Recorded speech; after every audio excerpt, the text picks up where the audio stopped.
Hi all, right, back with yet more Carrier Battle Philippine Sea Scenario 6. This is my part 16. And yeah, where are we at? On the 9:30 turn, which is turn 4. Yeah, bring that down a little bit, I think, Grant. And we're on phase 2. Good bit through phase 3 onto the US interception air-to-air combat step with the Japanese air attack segment to follow. And in here we have 2 air raids. Now we have 2, 3, 4, 5 and 6 intercept missions as well. I'm pretty sure they're not all attacking, are they? I've been away for a bit, so just try to get my bearings back. Well, this air mission 5 must have landed already. It's got a fuel critical marker line there, so we'll remove that. Put one there for when we get something else up. We've got plenty of space to get flights up. Oh, actually, 5 was in there, wasn't it? So yeah, it clearly must have landed. I've just forgot to take that one out. So I've got 2, 3, 4 and 6. And this is all on our task force hex. So there's 5 out. That was the one that was damaged by Stella. Okay. So what did they say? 2, 3.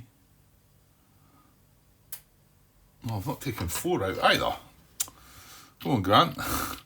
I've got 2, 3, 4 and 6 in here. Oh, 2 should be out. 2's landed as well. I've just not removed all of these. 2, 4. I wondered when I went in there, I thought, wow, I've got what's intercept missions there. I thought that's good, because I knew there was two raids to deal with. Making a mess here. Right, so they're out as well.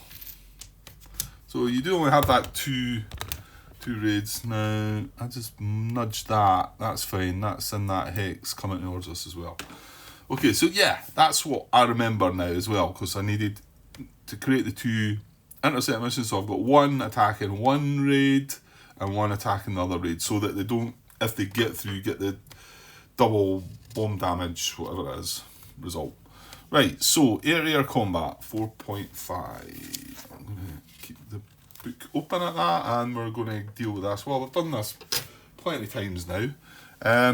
We've got 2A and 1B, so just looking up, let's look at them. Well, we don't need to see the rest of that butai display anyway. Now, I'll also need to remember that when we start activating this, and in fact, so what's that butai 1 and butai 3? Butai 1 has been activated this phase. Yeah, because I removed its thing.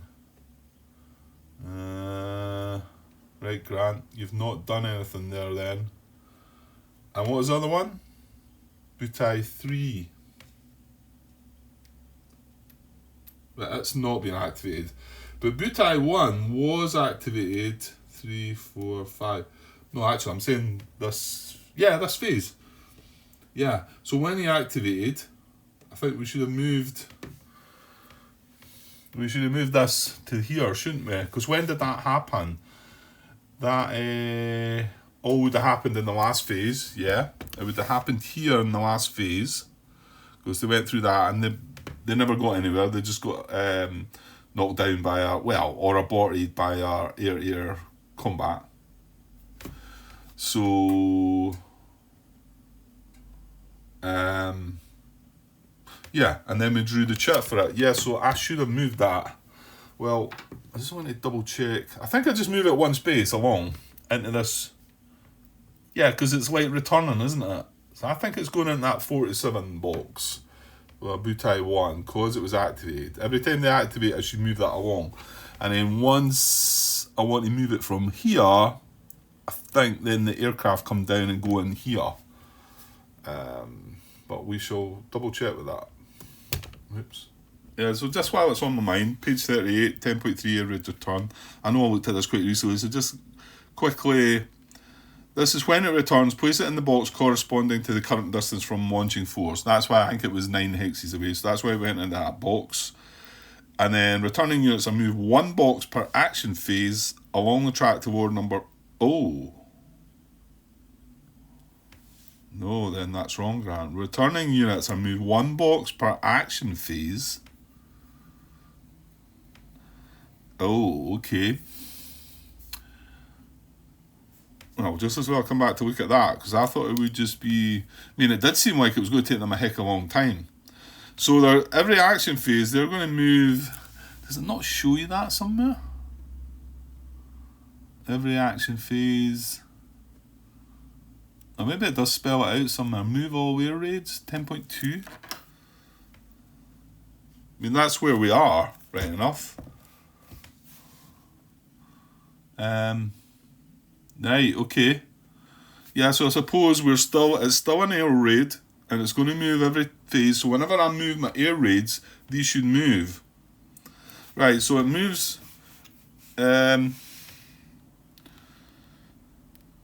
action phase along the tracks, the war number boxes. So whenever I do the phase move all air raids, I'm going to have to do this as well.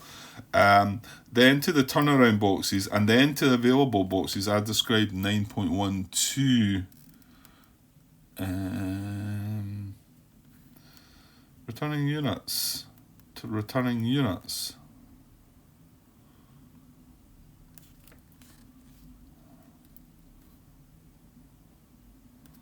This occurs at the time the force is activated.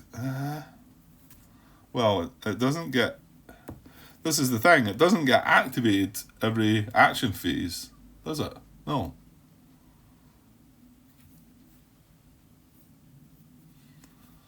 There's something wrong with that then, is there not? Right, just read it again, Grant. Returning units, and it's saying units there. I thought it would just be, we put the air raid up. After the air raid's mark, so after a carrier air raids air to surface combat is complete, the raid marker is placed on the air raid, this is the raid marker, it's placed on the air raid return track for the butai that launched it.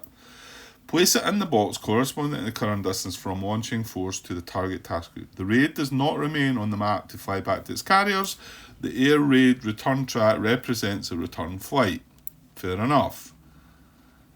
Returning units are moved 1 box per action phase along the track to lower numbered boxes, then to the turnaround boxes, and then to the available boxes as described 9.12 and its example.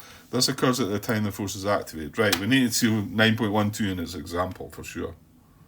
Right, and to be honest, this is where I started looking first, because I knew this mentioned in turnaround track, and this is rule 9.1 butai display. So on page 32, well, this is 9.12, so shouldn't we go through this? I think so. Okay, sorry, I suppose I could just pause this and like not go through it, but I think it's kind of important. So my videos are huge anyway, they're far too long, so sure some of you either get by just by not watching them or fast forward then. So hang on, does any of it before I need to read? Not really, because that's about setting up the butai, I think. So the butai displays the following sections. The intel level space holds a forces intelligence chart. The air raid boxes hold air points for air raids currently in progress. The air raid return track is used to keep track of air raids returning to the force. An air raid counter is placed initially in a box of the track corresponding to the return distance. Okay, that's what I've done. And then moved 1 box to the right each time the force is activated. Okay, I'm putting that back just now before... I'm putting that air raid marker back just now.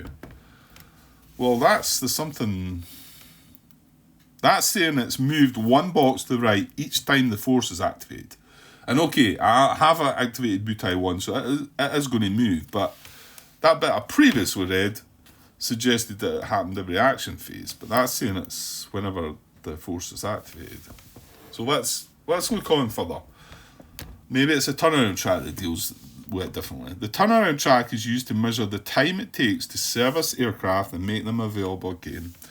When a Japanese raid counter reaches the last box of the air raid return track, which is 0 to 3 hexes, it is considered to have landed.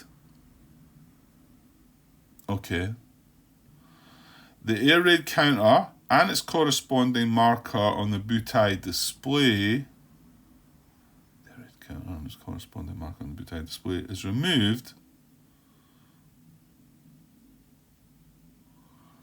What does it mean, its corresponding marker on the Butai display?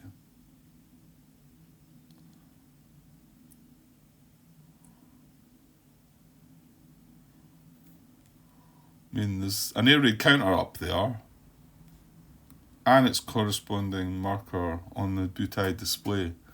I'm not sure what that's meaning. There's only one marker up there, the air raid marker. Okay. The air raid counter is removed and the air points in the raid are placed in the first leftmost box of the turnaround track. Okay. So yeah, so before we get, this example is probably going to make it clearer as well, but before we get there, I don't know why it's saying, like I say, the air raid counter and its corresponding marker on the Butai display. I mean, there's just that. So once this gets along to here, I mean, I want to say as soon as it hits here, these air points, the 3 of them, well, I think one might be a 2 underneath, but they 3 counters will get placed in here. When we hit here, that'll go to there and that'll come away. That's what I want to say is going to happen there. Well, let's read on. Right, so where are we? Placed in the first leftmost box of the turnaround track, indicating that they are being made ready to attack again. So they're in the first servicing box. They are then moved one box at a time along this track each time the force is activated. So it is just based on it being activated. So that's only going to happen once a turn.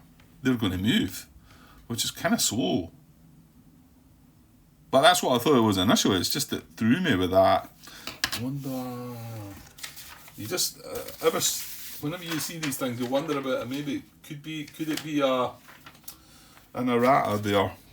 Hang on. Well, you're jumping about a bit, Grant. Right, sorry, but that's just jumping back to 10.31 again. And I just looked at the errata, and I'm going to have to go and look on the computer because it's not telling me much about it. But 10.31, it says see comment, and there's a link to a thread. So I'm going to go and look at that just now. Right, okay, this is a bit of a strange turn. This is the link to that question in the errata there, or that comment. It says see comment, returning Japanese naval air points. And this is, I don't know if you can see that right or not, but anyway, the question is, it says 10.31 says that after a raid's combat is complete, the air raid marker is placed on the return track. Yeah, that's what I've done. Do you also place the returning naval air point markers on the return track along with their air raid marker? Question mark. I'm not sure why you need to put the air raid marker on the track when it's the air points that you want to track. Okay. So, okay. Carl says that the raids are on the track, so you can't use them till they are in range again. Yeah, I kind of thought that was fair, because they're still kind of flying back just now. They're still classed as raids.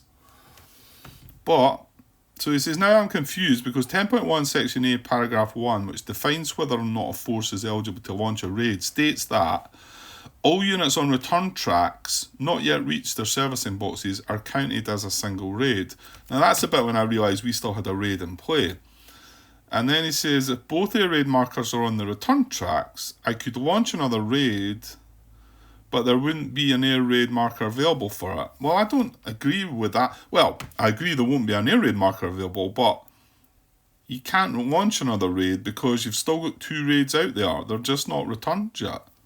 But unfortunately, I mean, the designer comes back with a reply that leaves me kind of... It says, hi, you're correct. The suggestion about putting the air raid markers on the track, which was just meant as a convenience, is not helpful. all the returning units count as one raid, leaving you with one marker available. I'm not liking that answer at all. It's leaving me a bit unsure about what's going on. I mean, there's the 10.1a that the guy was talking about. And I read this recently and it caught me because I thought, oh, I can't launch another raid because of this. A force which already has 2 raids in progress cannot launch a raid. For purposes of this rule, however, it does say here, all units. So it's not mentioned the air raid marker, but I suppose I'm kind of thinking they're part of that. All units on return tracks, not yet reached their servicing boxes, are counted as a single raid. I'm going to kind of say that I still feel, although it feels like I'm sort of making things up for myself here, that this still stays the way it is, and this still is classed as a raid in play at the moment. And they've got 1B raid out there as well, which we're just about to get around to. And this needs to be removed first before we can consider launching a second raid. But like I say, that answer kind of leaves you with... I mean, this is from the designer as well. So, hi, you are correct. The suggestion about putting the air raid markers on the track, which was just meant as a convenience, is not helpful. All the returning units count as one raid, leaving you with one marker available. Well, I think you need to get back to this example, Grant, and see where that's maybe going to take you. Right, I'm getting myself all confused now. So, hang on. I did just want to go back and glance at this bit that it talked about, because I thought this was maybe a rat ad.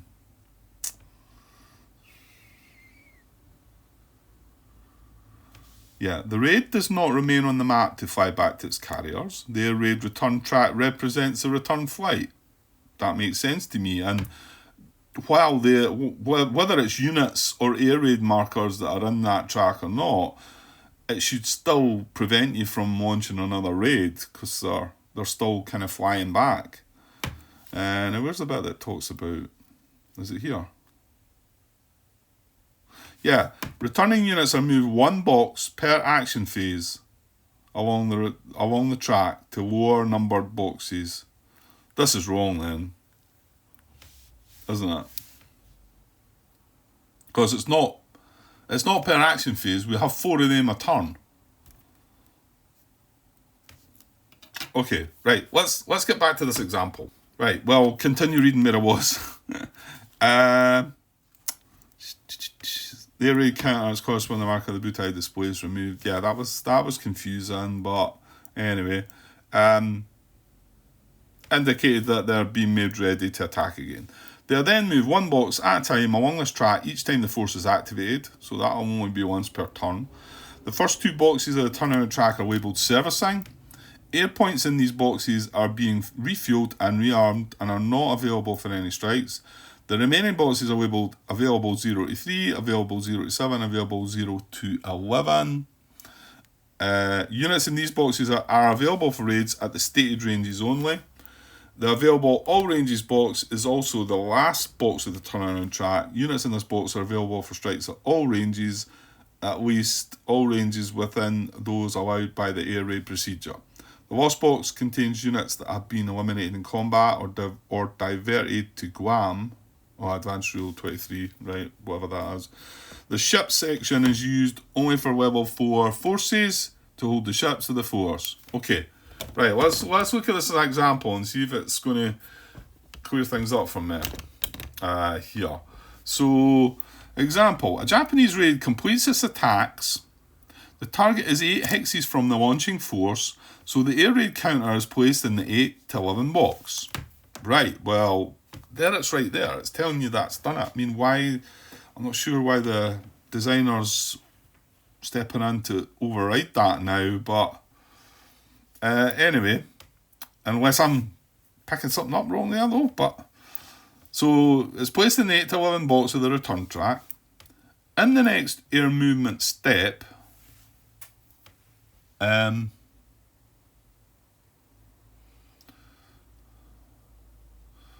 the next air movement step, as in move all air raids, it will be moved to the 4 to 7 box. And in the phase after that, to the 0 to 3 box. Now it's moving in phases. Come on. It's just said it'll move along in each whenever it's activated. This is a mess. Now it's telling me it's going to move along in every phase, which I kind of feel like this should be the way it works, because it's going to take it ages to get anywhere. So it looks like it is meant to be moved in phases. It will move to the 4 to 7 box, and then the phase after that to the 0 to 3 box. So, right. In the phase after that, the air raid counter and its corresponding marker, whatever that is, I don't know. I mean, that's the air raid counter. What's its corresponding marker? What? Right, okay, so they're removed, and the air units are placed in the first servicing box in here. So that is, so once this reaches here in that phase, the next phase, we remove the air raid counter and its corresponding marker, and we put the air units in here, the ones that are in the air raid box.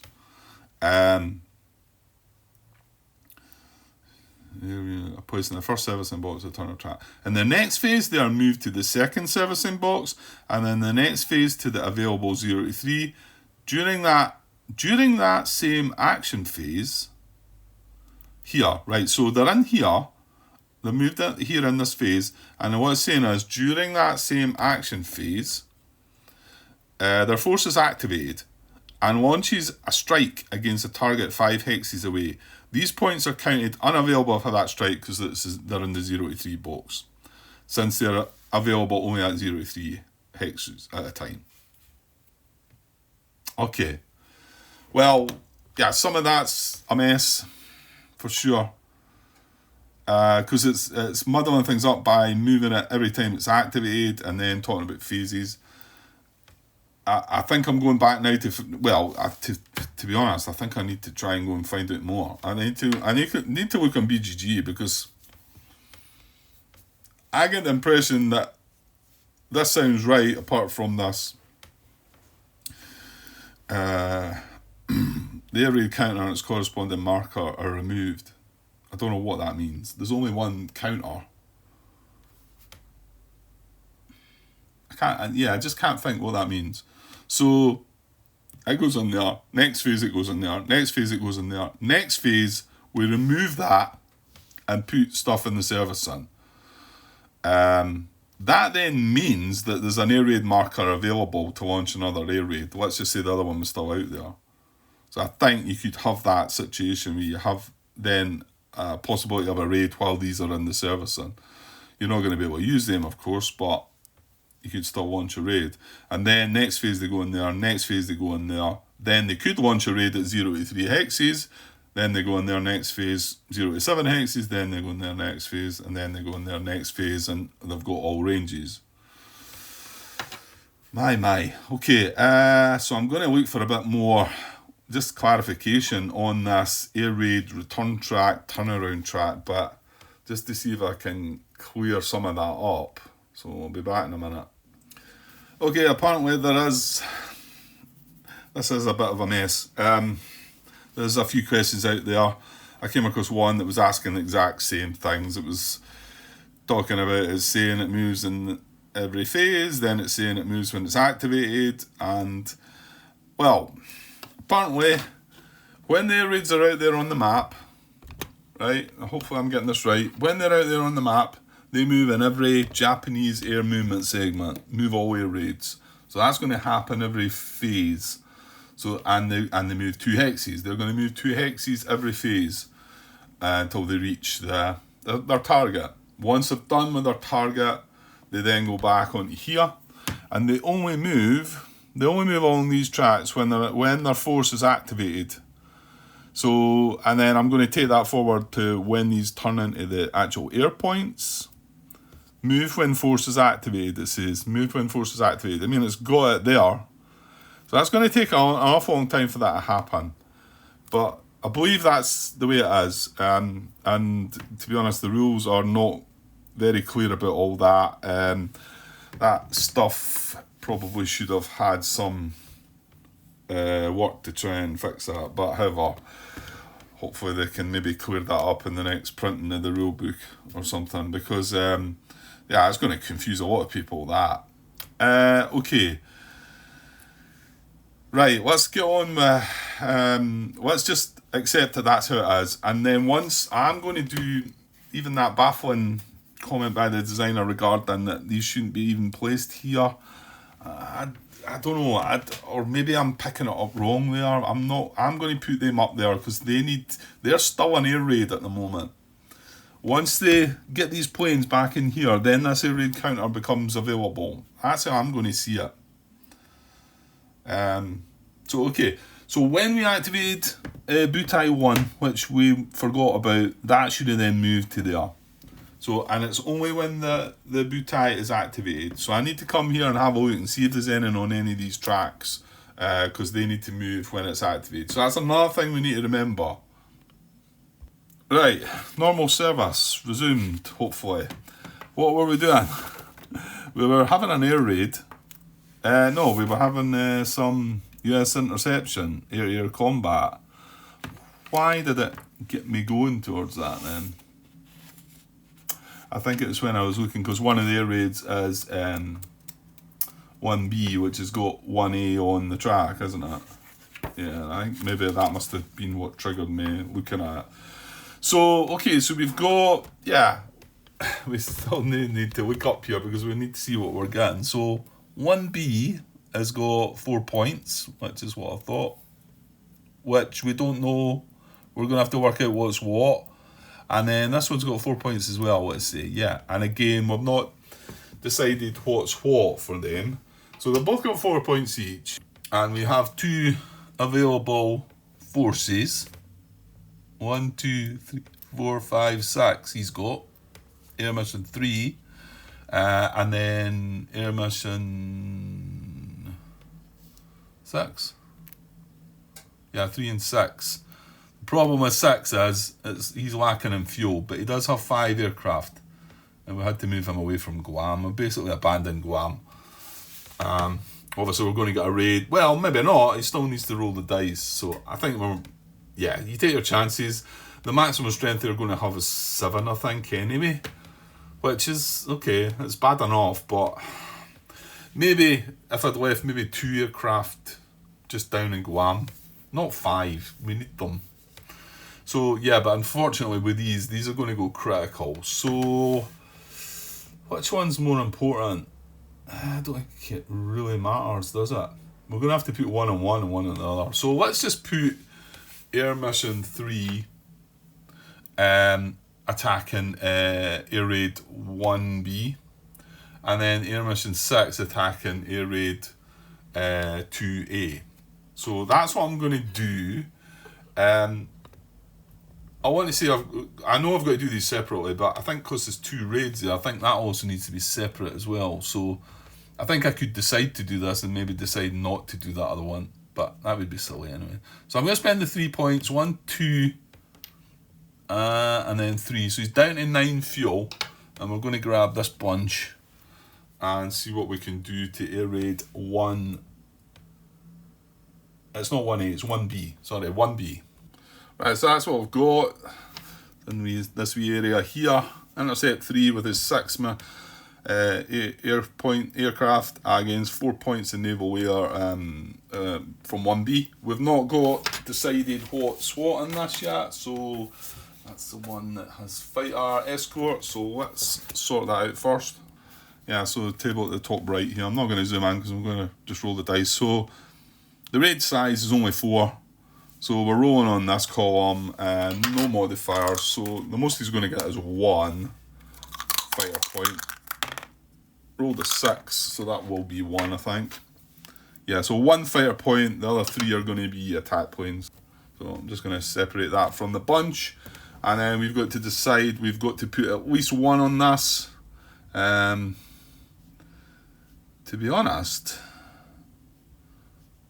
we shouldn't really care too much about that. Now that we've seen what happens here, and if this point gets through, it doesn't do anything more. The only worry is it gets that, well, it could still get the abort thing here.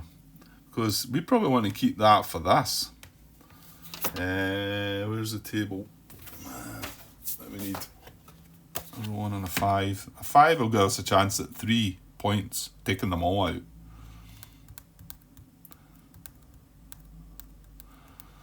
So it seems wiser just taking a chance, and I mean, I think we need we need a 9 or a 10 to take this out.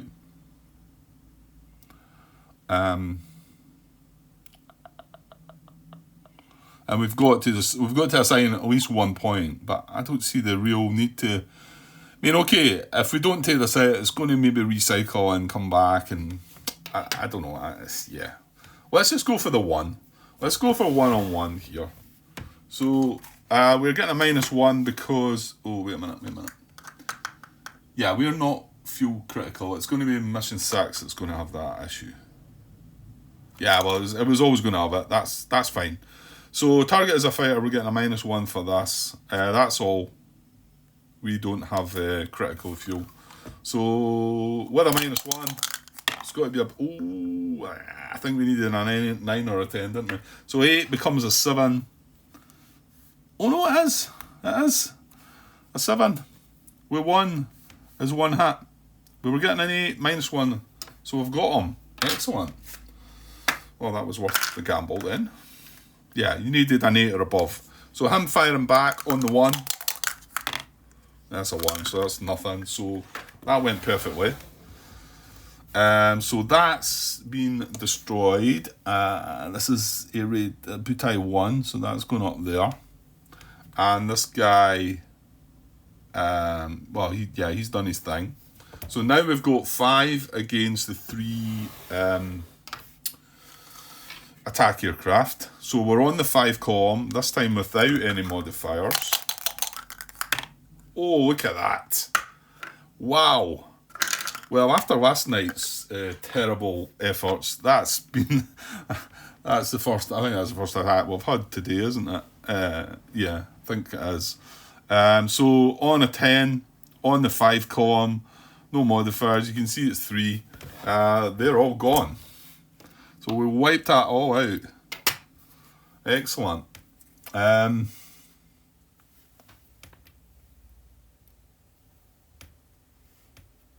So, well, that's a thing. See, I took the air raid markers away that last time. But surely you do, if they're destroyed.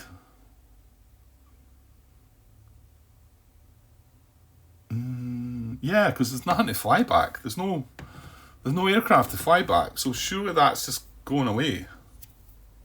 That's what I've done before. I want to say some of that video footage will be out there. Nobody's pulled me up for that. But then again, have you got to the point? Yeah, I might not have got to the point where I've wiped something out. Well, let's just have a little glance, see if I can just in case. I can't see anything that tells me anything that what happens if you take them all out. I mean, surely that air raid counter gets removed, Grant. I think you're probably looking for something that. Yeah, I've taken it off, haven't I? Did I take it off? It's 1B, wasn't it? Yeah, I've took it off. Yeah, I'm going to go with that. So that was the perfect start to this, for sure. Right, so now on to the next raid, and this is unfortunately air mission 6. So he's going to spend 1, 2, become critical, and go back up. Like spend the 3rd point. So he's critical 1. I've took his aircraft off, and I've got things set up. Well, I've almost got things set up. I haven't brought down the 4 points that we're up against. So this is air raid 2A. Again, we don't know the breakup of this, and we're going to have to deal with that now.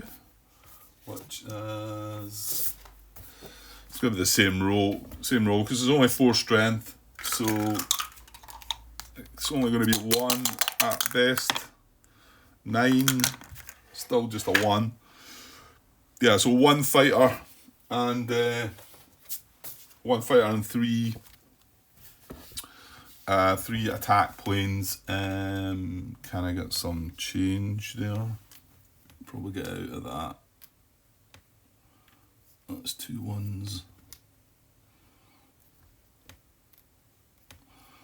There we go. Take 2 1s out of there, and then so that's the attack plane, and that is a 1 fighter. And I think I'm just going to do the same again, That seemed to make sense. Well, we're only got 4, and remember, hold on, no. Yeah, I'm forgetting we're getting a -3 to this attack against the. We got a -3 to attack against the fighter because we're fuel critical, which gives a -2, and we're going to get a -2 to the attack on them. So a -3. I think a 10 still works. Yeah, I think I took that on the last time, and I probably should, because again, we're not really fussy about the fighter point as much.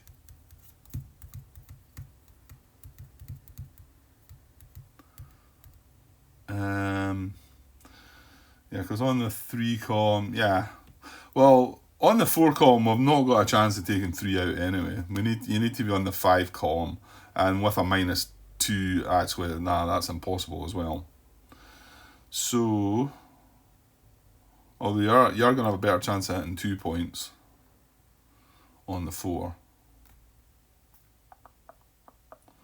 -3. I'm tempted to go in with 2 here, actually. Yeah, I think I am this time. Yeah. Yeah, because I think I'd be happy just to get 1 point out of them and let them go in with 2 points against the anti-aircraft. Risky, maybe. I mean, the anti-aircraft looked pretty. Where is it? Where's the chart for that? Is it on the back of this, maybe? No. Oh, there, it's there. Yeah, I mean, they're. Well, I don't know, though.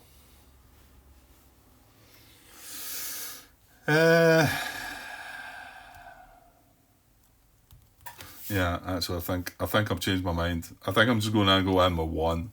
So we're going in with 1, fuel critical.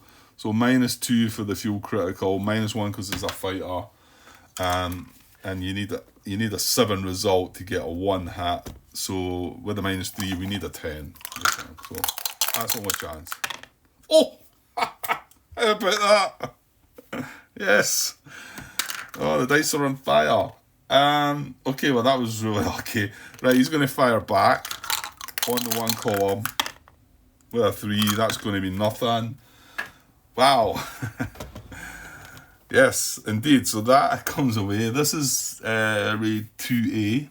So it's going to go in the Butai 2 box, Wasp box, and then we're going to have 4 attacking against the 2, against the 3 points left. So on the 4 column, but we are still getting the -2 because we're critical. I'm not getting the extra -1. So well, -2. 5. That's not good. So that knocks down to 3 on the 4 column, though. Yeah, it's just 1. 4 column with a 3, yeah, with a -1. Yeah, okay. So we got 1 of them. So it is unfortunately leaving 2 points to move on. But yeah, that's the way it goes. Okay. Right, that's all our attack segment. So now they've got 2 points left. Remember, the other raid got taken out, so that's fine. And let me just try to tidy something up there. So we're now moving on to choose target task group, and then resolve the battle line. And 2-8, and he's got what did they say? Where's his point? Oh, there's the line here actually. He's got 2 points of attack. Well, I'll just keep that beside me just now because we're going to use that in a minute.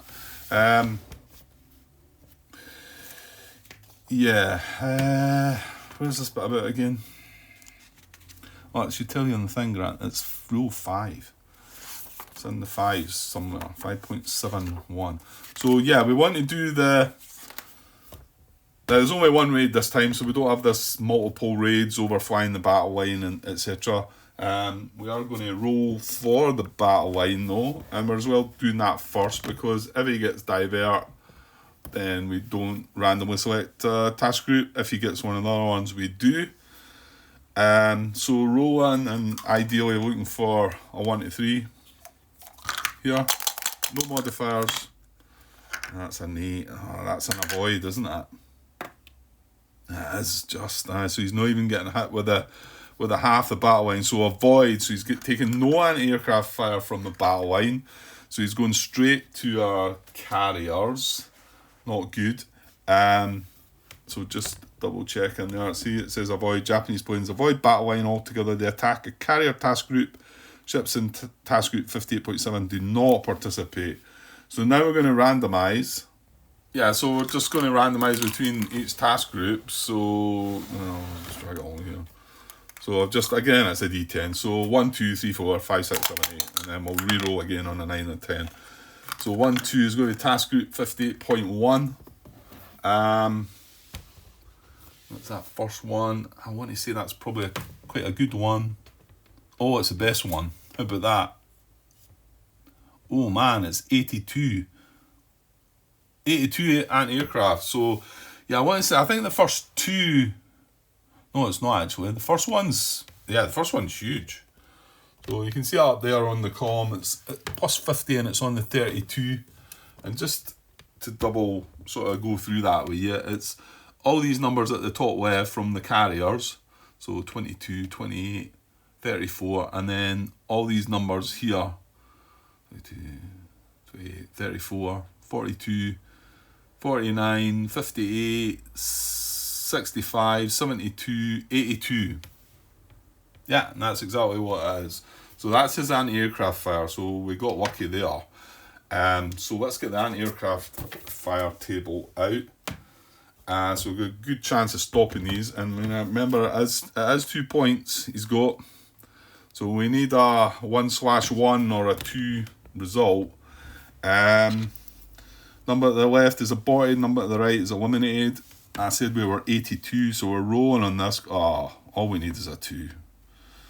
All we need is a 2. As long as we can avoid a 1, we're fine. No modifiers. Right, here we go. On the 80 column. Oof. First look there, I thought there's a 1. 7. Right, okay, so that means it's probably they're both going to abort. It's quite a high roll, so maybe, I think so, yeah. So 7 on the 80 column is 2/2. Yeah, so kind of, this is where you kind of wanted a sort of, you wanted the 2 or 3 result, but then you didn't want the 1 result, Grant, so come on, whereas you would have got 1 abort and then 1 eliminated. The 7 is 2 abort and 2 eliminated, so the 2 abort, and that's fine. Okay, so another threat avoided, and if these go back in, yeah, I'm just going to put them back in the actual attack box point for 2A, is it? Right, and then, yeah, and then he gets removed and goes back up, goes up onto the track here. And he we need to know what range he was. So he's the Butai 2, which is down here. So he was 1, 2, 3, 4, 5, 6, 7, 8 hexes away. Right, so 8 hexes away, it's the same box, isn't it? So he's going to go on this return track, 2A, and that's these 2 points that were left over. That's these losses that occurred there. And yeah, we just need to cycle through that, and we need to remember that that'll only move when they activate the Butai 2. Okay, well that went really well. And now we'll get to land this force the next time, but we are going to get Air Raid 4A coming in, and I want to say that's 2, 4, 6 and 5 is 11. So that's 11, and this one behind is 10, but we're going to get the 11 first. Now we can leave air raid 3 to do that, but we want something else, don't we? But we've got something. We can launch another 6, I think. But 6 has got to land this time, for sure. Right, moving on. Get that chart out of the way first. So we've done this. Choose the target. We've done the battle line. He chose his target. He never got through. The anti-aircraft took care of him. So now US air attack segment. Well, not yet. Yeah, it's like we're still a couple of turns away from reaching. So none of that happens. Advance phase marker, so into phase 3. Remember, we still haven't done our search. Right, move all air raids. Okay, so, and that is not the air raids that are on the Butai displays then, as the confusion was that it could be. Right, I'm going to push on a little bit. Move all air raids. Okay, well, it's pretty straightforward actually. This one's coming in, and this one's coming into where he was. That's the roll with 2 air raids. So let's just move on. Roll for mission movement, and then we're going to draw sequence checks. Roll for mission movement, phase 3. Rolled a 9. So we will chuck a dice up there somewhere with a 9 on it. Oh, for goodness sake, right, there we go. Right, there's a 9. Right, and then draw sequence checks. So I'm just going to double check the cup's okay. We should have 10, shouldn't we? 1, 2, 3, 4, 5, 6, 7, 8, 9, 10. Yes, we do. We do indeed. Have 10. Right. Shuffle. And let's get the first of the 5 chats. And we get an op. Right, so that just gets set aside. And we'll draw the next one, number 2. We get Force N, November. And I can see it's down here. Oh yeah, it's Force J we want. We want J. Or, no, we didn't get it, did we? What did we roll? A 9. That's fine, yeah, it's going to go that way. Yeah, because I remember I was looking back in that last bit and we'd rolled a 10 and they both, J and A, both moved that way, didn't they? I don't think J's been activated. Right, Force N. Okay, and, right, nothing to do. He's a 0 force. He's not got air raids.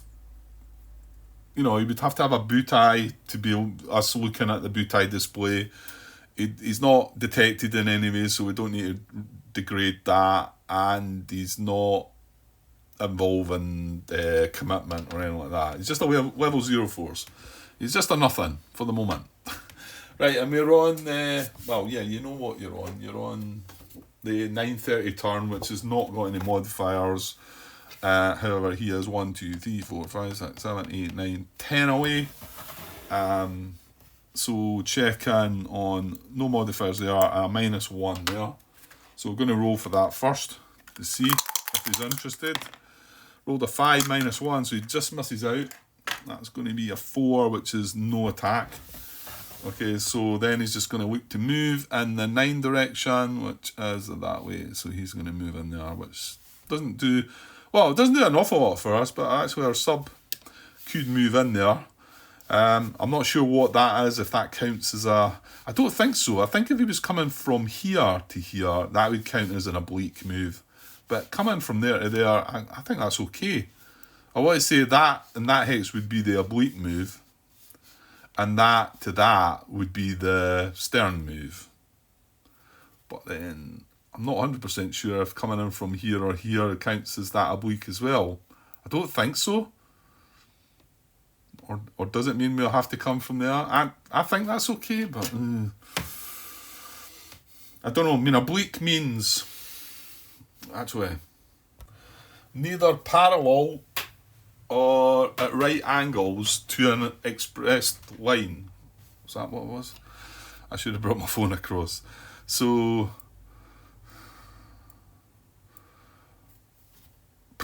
I don't know. If I move from there to there near parallel, nor at right angles. I don't know, I can't quite work that one out. The stern one's clear that you need to be moving from there to there to lose to get it. But I don't know. That one's not so clear to me. I don't know. I might need to look more into that. Maybe have see if anybody's asked the question out there. Well, we'll see when we get there. So that was Force N, done his thing. Yeah, and that's us only drawn 2 chits. So I've moved them, haven't I? Yeah, so let's move on with the next chit. And we get Force B, Bravo. Right, it's Jai we're wanting. Come on, where's Jai? Right, okay, Bravo's something. He's got something going. He's here, and he's located. So, right away, that's going to change from located to approximate sighting.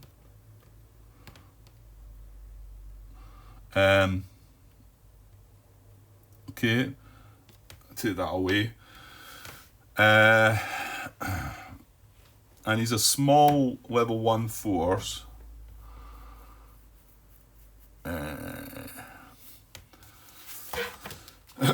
Okay, let me remind myself about that one.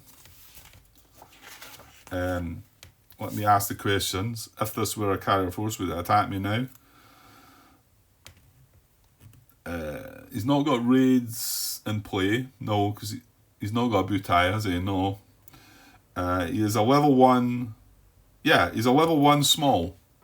So yes. So now we need to roll for his range. Right. He's not far away as well. 1, 2, 3, 4, 5, 6, 7 away.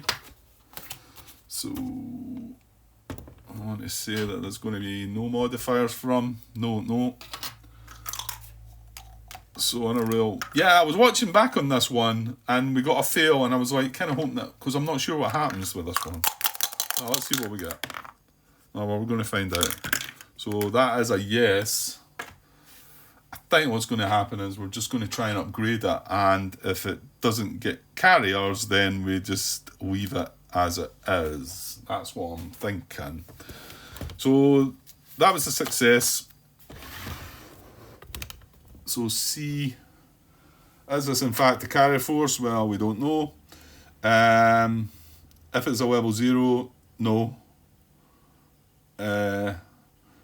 If it is a small, medium or large force, continue to steps... Wait, hang on. You're jumping the gun here, Grant. If the Japanese force is already known to be a carrier force, skip to step D. Otherwise, it must be either a level 0 force or a level 1 large, medium or small. Yeah, if it is a level 0, first draw a level 1 intelligence check. So then none of that's applying to us, is it? We should be moving down to. Well, yeah, it kind of tells you there. If it's small, medium, or large force, continue to step 2. But we've got to remember that this hasn't started as a level 0. It started as a level 1. So down here in step 2, it says, this is where I get the glary bit. Actually, I can come across a little bit, which helps me a little. If the force is level 1 large, medium or small, use a level 1 to level 2 intelligence table, card 3 front to determine a level 2 force chat. If this turns out to be a carrier force, proceed to step D. If this turns out to be any type of surface force, remove the level 2 chit and revert the force to whatever level it was at the start of the procedure. Yeah, so it wasn't a 0, so we just put it back to being a small. And then there's no raid. Okay. That's pretty straightforward then, yeah. That's kind of what I thought. So the level 1 and level 2, that one there. Yeah, this one here. And you can see there's a very unlikelihood of it happening. And we need to roll a 10 here. Because everything else is going to be the surface, or whatever this false is. I guess false means nothing happens. So we're going to roll, and it's only going to work on a 10. He's rolled a 2, which is one of the false results. I think there's no modifiers to this. Commitment level exceeded. See, it says if the commitment level is exceeded. Well, we're above the threshold, but not the limit. So I don't know if that means we're exceeding the level or not right now. Anyway, we didn't roll a result of that. We rolled a false result, so nothing happening with force B, but he has downgraded his. He has downgraded his spotted status, or what was he located status. So he's going to move on a 9. Yeah, because he's not launched any raids. No, he's not got a butai. So on a 9, he's going to go to the east. So he's going to go along into there, and that'll stay with him.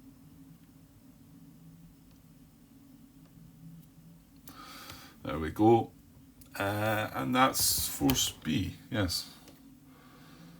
That's 3 done, 2 to go.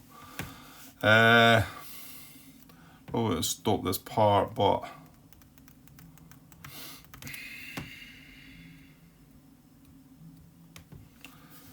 yeah, we could try and get this phase finished. It just depends what I draw. If I draw the Guam chat, yeah, well, whatever you draw, you might end up with an air raid grant.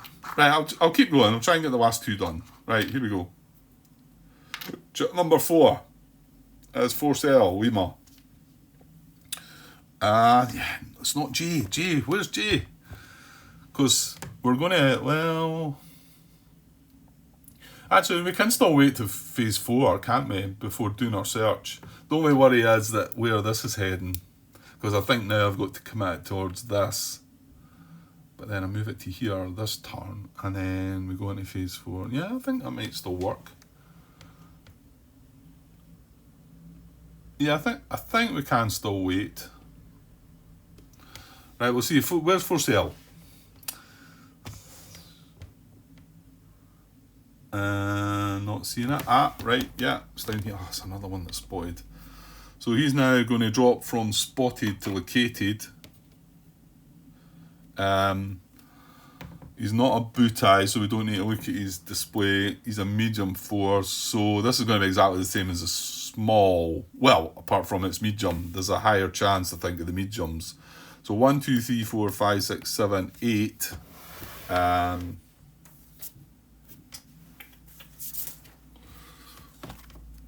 So 8 is going to be no modifiers, right? So he needs a 5 or greater. Rolled a 6, so that's going to be a yes.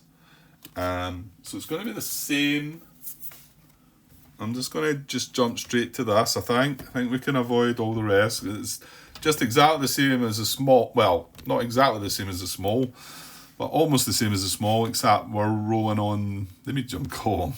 So you can see there's an 8 or a 9 or a 10 chance, and if we don't get it, it just reverts back to medium and nothing happens. So he needs an 8, 9 or a 10. Anything else won't do.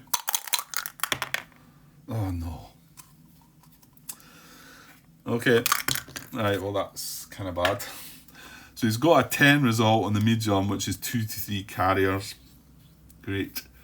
So, right, well, hold on here though. We're going to upgrade that, but we're above the threshold here.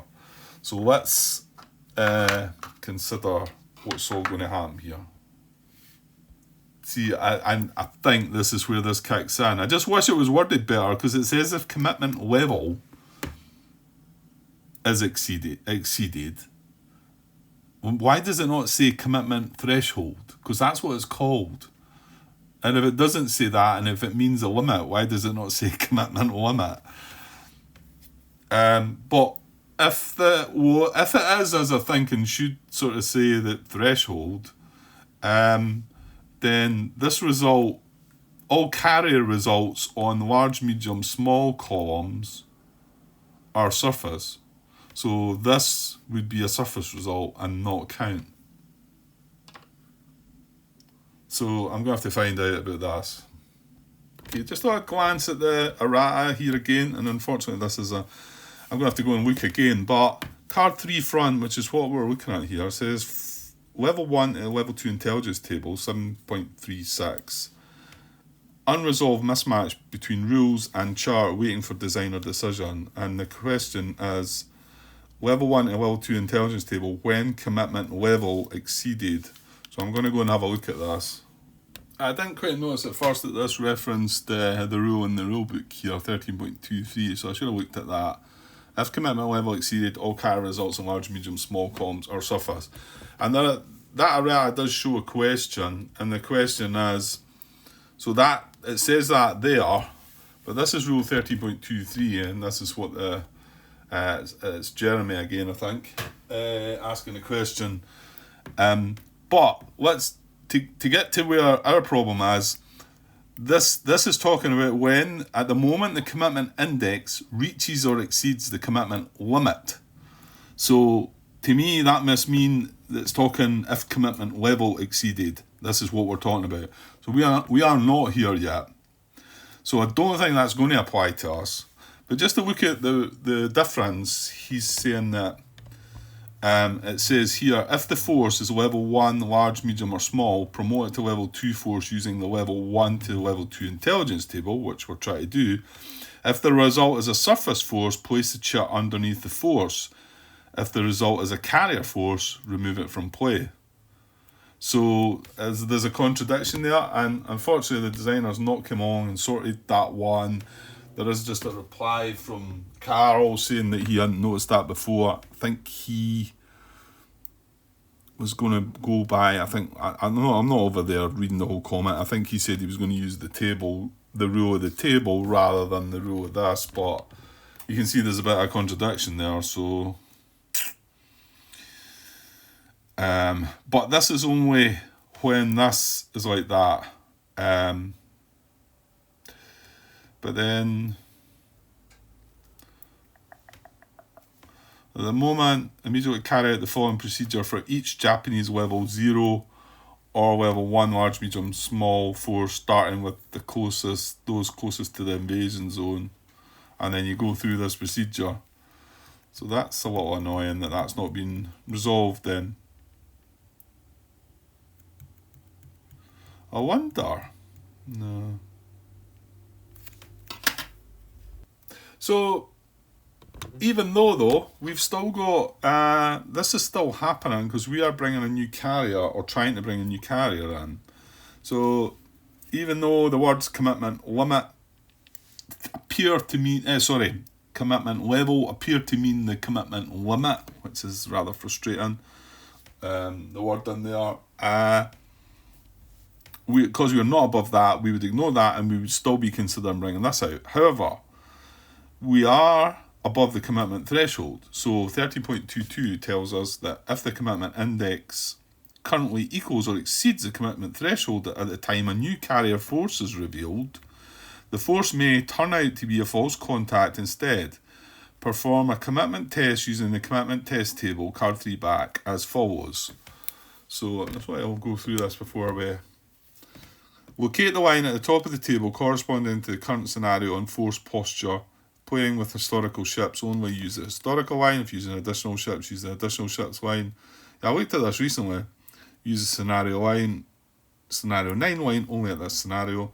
In the line selected, locate the column corresponding to the current commitment index. And I think it just tells you on the actual card. Here it's here. So, what's this one down the bottom? We're playing with additional ships. The current commitment index is 16.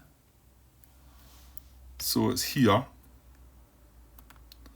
So we're going to roll on that, and we're going to treat carrier chit as false contact and discard if commitment is less than the smallest column value. No need to check. Yeah. So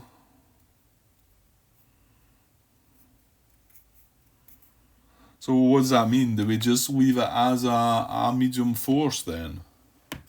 And just, we don't bring this in? It says we're going to treat this carrier chit as a false contact. But I mean, we're not really drawing this randomly. Yeah, I guess that's what it means. It means like we've rolled on that table and had a false result. I think it's on the other side of this. Hang on. Right, so I think what that would mean is we could go back to this, and the roll that we had, well, there's not a false result, is there? On that one. I thought we would. Oh, there is. There is in the medium. But then again, you would get the same thing with this with a large. So I think what that means is because our threshold is because we're above the threshold, we're going to roll a dice for it, and it's going to turn out to be a false contact. So then that would mean that goes back, and the level 1 stays as a medium. I think that's it. Let's go with that. Sounds about right. So we're rolling on the 16 column. So only a 1, a 2, or a 3 is going to apply here. So we don't really want a 1, a 2, or a 3. We want something higher. Oof, 4. That'll do. I wasn't worried. So 16 to 17 on the 4 column is an X. So treat carrier chit as false contact and discard it. Right, so I'm going to put that back where it was. And we're just going to assume that was a false contact. And this is now not going to launch a raid. However, it is still a medium force. And it's just going to sit there. Yeah? Right, it's going to move though. Excuse me. L, so force L. What we got? We've got a 9. So that's going to move to the east. Oh, tell you what. No, that's okay. He was still in anyway, wasn't he? So that's a moved 1x to the east. That's L dealt with. Well, hopefully we dealt with that right. I'm not going to look more into that because even that answer seemed like it was lacking a bit of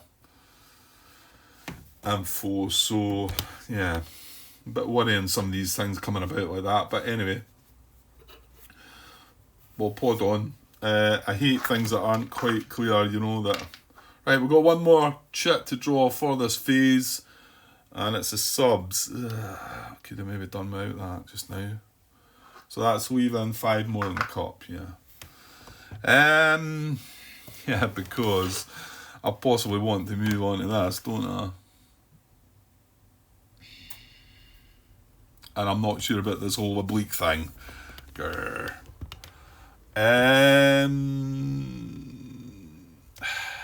Will I pause and come back to that? I'm going to come straight back, mind you. So why not just keep it going, Grant? Yeah, okay. I'm still here to play a bit more. So we've got bang up here. Force O there is more than likely he's going to either go there or there. So we could take a chance that he's going to move 6 to 10 and move into here. Maybe get him moving into the hex beside us. So we'll move him in there. And, right, the one that's pinned just becomes unpinned. Oh, I'm actually at that page. How was that? Yeah. US subject. If the submarine is pinned, remove any pin marker. Yeah, and replace any pin 2 marker with a pin 1 marker. In either case, pin submarine takes no other action. So he basically just drops his pin marker. Right? So that was Finn back. So that's 2 of them. And we've got Stingray there. And he's kind of in the midst. I'm starting to struggle to move this. What's the likelihood of force K? He's going to more than likely move here. Well, actually... Oh, the dice is going to get rolled again, Grant, because this is the last part of the phase. So, yeah, the more likelihood is moving there. And P, the likelihood that him is moving there. So, what am I looking at? Is Stingray you're looking at, Grant? Finback's done his thing. So, it's more about these 2 forces, I think. Yeah, where's E going to likely move? Again, either northeast or east. So, well, it's a gamble, isn't it? 1, 2, 3, 4, 5, 6, 7, 8. So, whatever you think. I think, well, oh, maybe go there though, because K.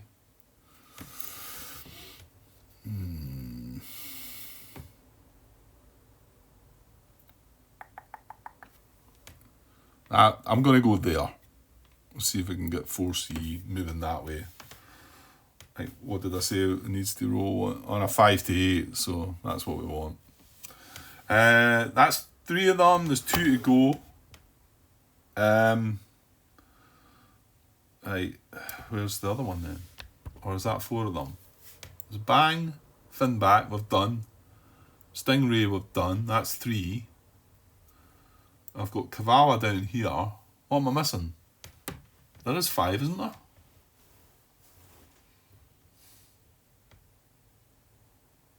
Oh, he's shadowing. Of course. So, what? I think we just don't do anything with them, do we?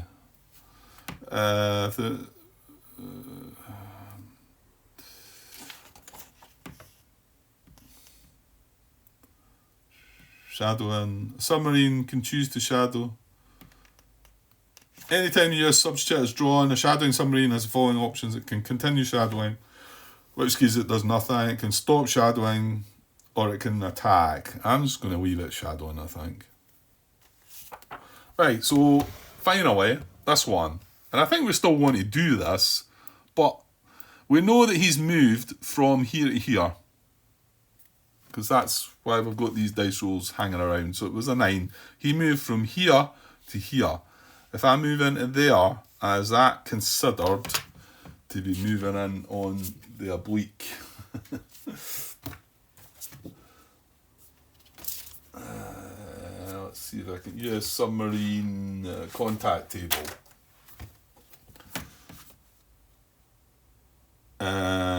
Yeah, oblique approach, it says 14.131, but it gives you that example. Well, that's the rule though. Let's look at it first, Grant. So -2. For oblique approach, the submarine moved into the forces hex in this activation from the quarter, i.e. from an oblique direction with respect to the forces movement. I think it's not, because I think it's relevant to in the example, it's not. Well, here's the example. Japanese force I moved from 1013, which is here, to 1012 in its most recent activation. The USS Stingray, which is here, enters hex 1012 from 0912, is approaching from the quarter and gets the oblique approach modifier. So if it had been in here or here, it definitely would have applied. But I just don't know if it's here or here, if that still counts as... Does that still count as approaching from the quarter? I don't know. I don't understand that one. It might just be that I can only approach it from there to benefit from no modifiers. I kind of want to feel that we can do it from there and there, and it's not, but let me see if BGG might help. I'm afraid I'm just not going to know if this is getting this modifier or not, so I'm just going to have to go with what's more against it for me and say that it is, because I do want to move into this hex. So this force moved from here to here. I'm going to move in here and I'm going to say that we are getting that oblique approach modifier. I kind of feel like I probably shouldn't be getting it, but I'm better looking at it that way than not. And hopefully somebody can tell me when they see this. And this is to do the contact, obviously. So we've moved, and now we can try and contact because we're on the same hex. That was right, wasn't it? Yeah. If desired, it can move one hex if desired. Following an attempt, the submarine may attempt to contact the Japanese force in its hex. If the contact succeeds, the submarine can either shadow or attack the force. And we'll also need to remember here that if we do get a contact and draw a chit and it's a false contact, we're removing that force. Which is, I was looking back on that a bit again, and I can see that I should have realised that maybe that might have been the case. I'd still do think the word in here, in fact, there it's across there, isn't it? I still do think that could be worded better, but just referencing you to that part. But anyway, we've been there. Right, so we're looking for a 5 to 10. Unfortunately, we're getting this oblique, well, we're going to take this oblique approach modifier. So we're going to take a -2 and hope for the best. 7 minus 2 is a 5, yes. Yes, we result. Well, that's good, because I don't think I should have been getting that modifier. And that's my feeling, but I just don't feel confident enough to like go with it. So that's a contact, and we're going to... yeah, we're just going to draw... what are we going to do? Yeah, we're going to do the bit I just talked about, aren't we? So if the contact proceeds as follows: if Japanese force was level 0, it's promoted to level 1, draw a level 1 chit. This may reveal that the force is a false contact. If so, we skip the rest of this. However, we discard the false contact marker from the game and remove the force, as we've found out. So this is indeed, it's force N, November, and it is a level 0 force. So I am going to draw a level 1 chit, and we're going to see what goes from there. Okay, it's stuck to my fingers. Right, here we go. And it is indeed a false contact. Okay, sorry, it's maybe not the best light there, because I'm right beside the lamp. So what would have been, if that had been something, we would be able to start shadowing it, I suppose, yeah.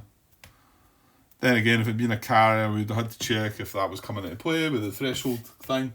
Okay, so that false contact gets set aside, and this November force comes off, which is, yeah, kind of annoying, because it was in the search zone. But, hey ho. Right, and that was the last chit of this phase as well, wasn't it? So we still never drew force J. So we'll have a look and see if we can hang on to the last phase. I think we can, but I just need to double check. So that's all the subs moved. So that is indeed the end of that part of the phase.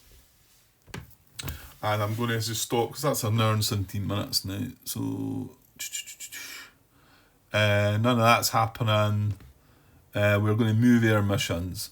So I'm needing to look at this and then also consider if we're going to do that next. If we can leave it to the next phase. I think we can, but we'll see. Right, okay, I better get this copied across, because that's getting a bit long. And yeah, I should be coming pretty much straight back once I've done that for another little part. Yeah, I'm getting plenty done. Certain things happened at work that like are allowing me a little bit extra time here. So, okay, I'll be back later. Cheers.